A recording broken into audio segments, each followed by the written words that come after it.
ಎಲ್ಲರಿಗೂ ನಮಸ್ಕಾರ. ಸನಾತನ ಕಥನಕ್ಕೆ ಸ್ವಾಗತ. ನಾನು ಸೌಮ್ಯ ಕೃಷ್ಣ ಹೆಗಡೆ.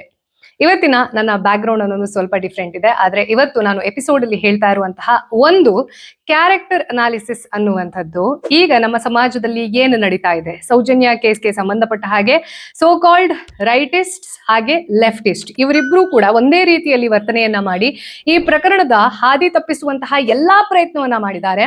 ಅಂತಹ ಸಂದರ್ಭದಲ್ಲಿ ಯಾರು ನಿಜವಾದ ಸನಾತನ ಧರ್ಮದ ಅನುಯಾಯಿಗಳಿರ್ತಾರೆ, ಧರ್ಮ ಅಂತಂದ್ರೆ ಏನು, ಯಾರ ಪರವಾಗಿ ಇರಬೇಕು, ನಾವು ಹಿಂದುತ್ವದ ಪರ ಅಂತ ಹೇಳ್ಕೊಳ್ತಾರೆ, ಸೆಲ್ಫ್ ಕ್ಲೇಮ್ ಅನ್ನ ಮಾಡ್ಕೊಳ್ತಾರೆ.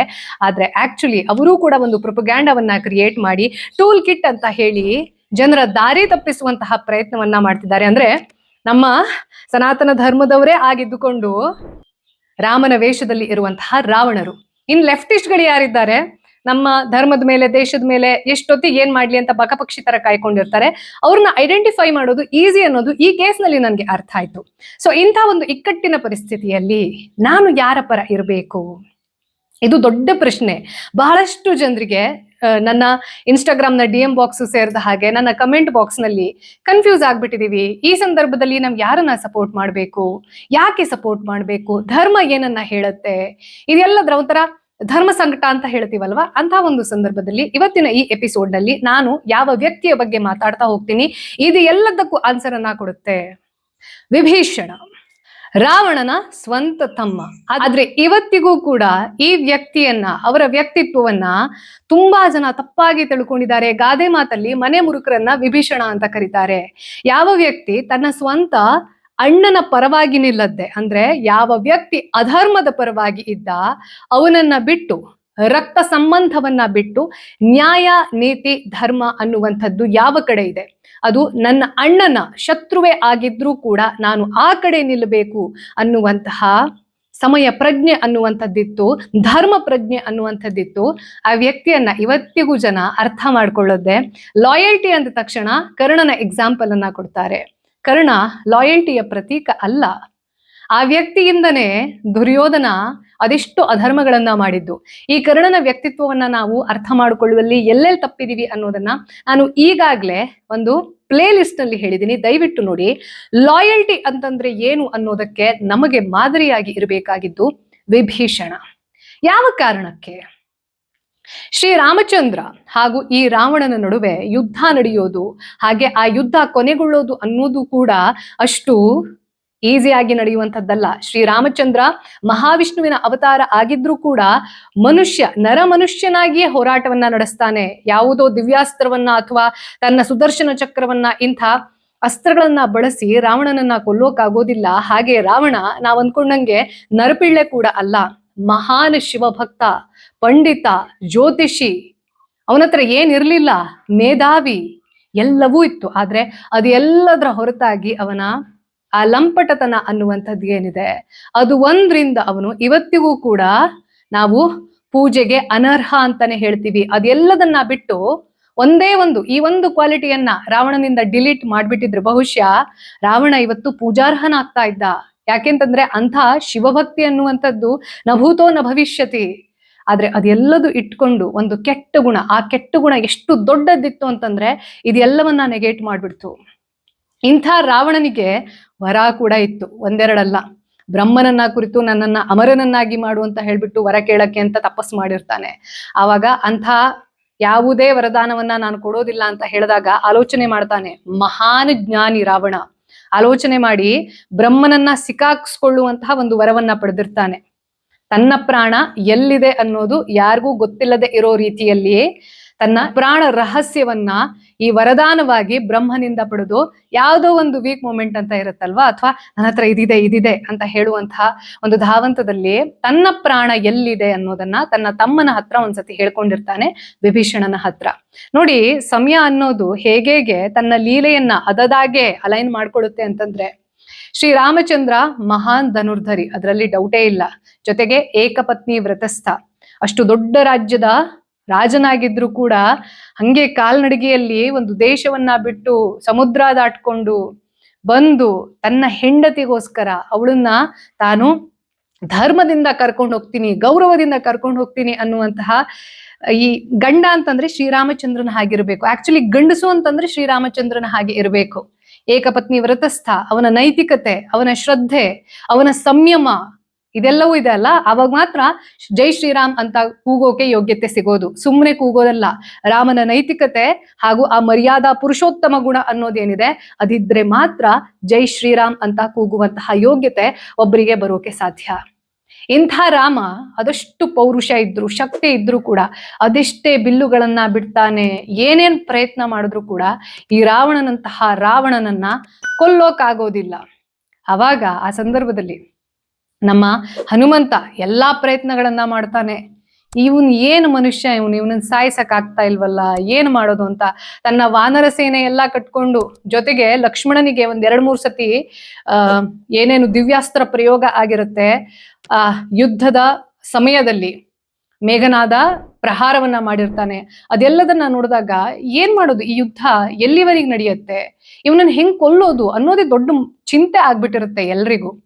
ಆ ಸಂದರ್ಭದಲ್ಲಿ ಯಾವಾಗ ರಾಮನ ಶಕ್ತಿ ಕಡಿಮೆ ಬೀಳುತ್ತೆ, ಹನುಮನ ಭಕ್ತಿ ಕಡಿಮೆ ಬೀಳುತ್ತೆ, ಈ ಒಂದು ದುಷ್ಟ ಶಕ್ತಿಗೆ ಯಾವ ರೀತಿ ಮುಕ್ತಿ ಕೊಡಬೇಕು ಅನ್ನೋದು ಬಗೆಹರಿತಾ ಇರೋದಿಲ್ಲ.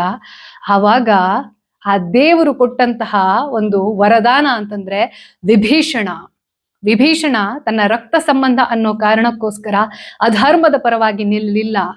ನನ್ನ ಅಣ್ಣನ ಪ್ರಾಣ ಅವನ ಉದರದಲ್ಲಿ ಅಡಗಿದೆ, ಅಲ್ಲಿಗೆ ಬಾಣ ಬಿಡು ಪ್ರಭು ಅಂತ ಹೇಳಿ ಶ್ರೀರಾಮನಿಗೆ ಹೇಳಿದಾಗ ಆ ಮೂಲಕ ಈ ರಾವಣ ಸಾಯ್ತಾನೆ.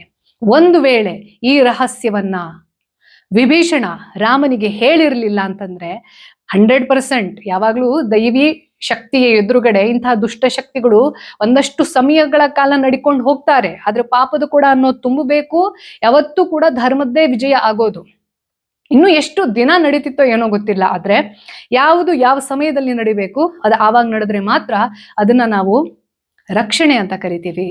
ಆ ರಕ್ಷಣೆ ಅನ್ನೋದು ಧರ್ಮದ ಪುನರ್ ಪ್ರತಿಷ್ಠಾಪನೆ ಆಗಿದ್ದು ಹೇಗೆ ಅಂತಂದ್ರೆ, ವಿಭೀಷಣ ಅನ್ನುವಂತಹ ಒಬ್ಬ ಧರ್ಮಿಷ್ಠ ಶ್ರೀರಾಮಚಂದ್ರನ ಪರವಾಗಿ ನಿಂತಿದ್ದು, ಧರ್ಮದ ಪರವಾಗಿ ನಿಂತಿದ್ದು, ತನ್ನ ಅಣ್ಣನನ್ನ ಧಿಕ್ಕರಿಸಿ ಅವನ ಮೇಲೆ ಗೌರವ ಇದ್ರೂ ಕೂಡ ನೀನು ಮಾಡಿದ್ದು ಸರಿ ಅಲ್ಲ ಅಣ್ಣ, ಸೀತಾ ಮಾತೆಯನ್ನ ನಾವು ಪೂಜಿಸಬೇಕು, ಶ್ರೀರಾಮಚಂದ್ರನನ್ನ ಗೌರವಿಸಬೇಕು, ಅವನಂತಹ ಮರ್ಯಾದಾ ಪುರುಷೋತ್ತಮನಾಗಿ ಆದರ್ಶವನ್ನ ಪಡ್ಕೊಂಡು ಬದುಕಬೇಕು. ಅದನ್ನ ಬಿಟ್ಟು ನೀನು ಅವನನ್ನ ಎದುರಾಳಿಯನ್ನಾಗಿ ಮಾಡ್ಕೊಳ್ತೀಯ, ಸೀತಾ ಮಾತೆ ಅವಳನ್ನ ಕೆಟ್ಟ ದೃಷ್ಟಿಯಲ್ಲಿ ನೋಡ್ತೀಯ ಅಂತಂದ್ರೆ ನೀನು ಈ ಜನ್ಮದಲ್ಲಿ ಉದ್ಧರಿಸೋಕೆ ಸಾಧ್ಯ ಇಲ್ಲ.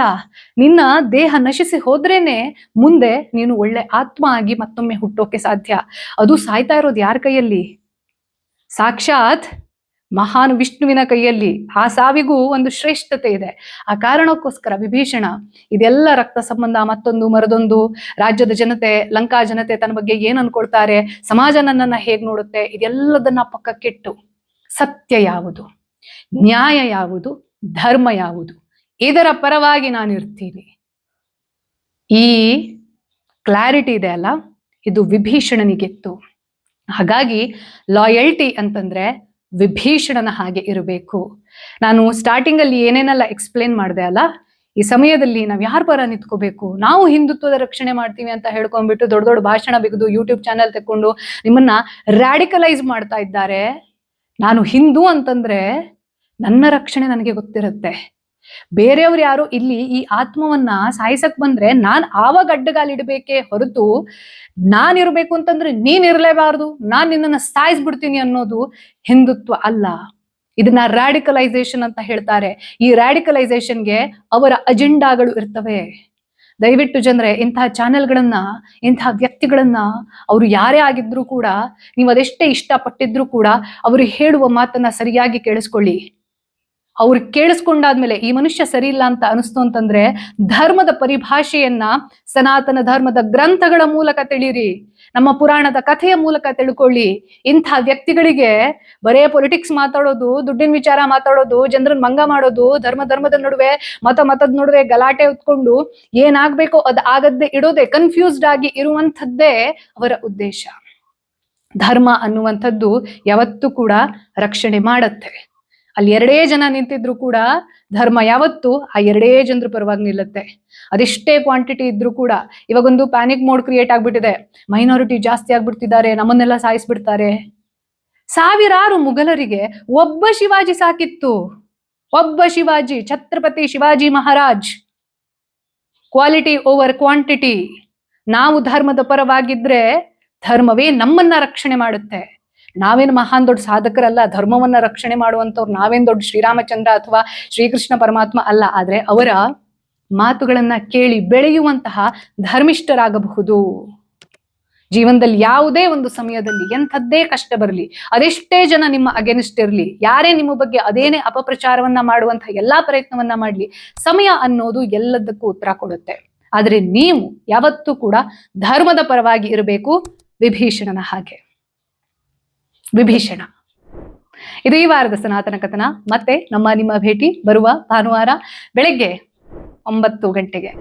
ಲೋಕ ಸಮಸ್ತ ಸುಖಿನೋ ಭವಂತು. Justice for Saujanya and many more.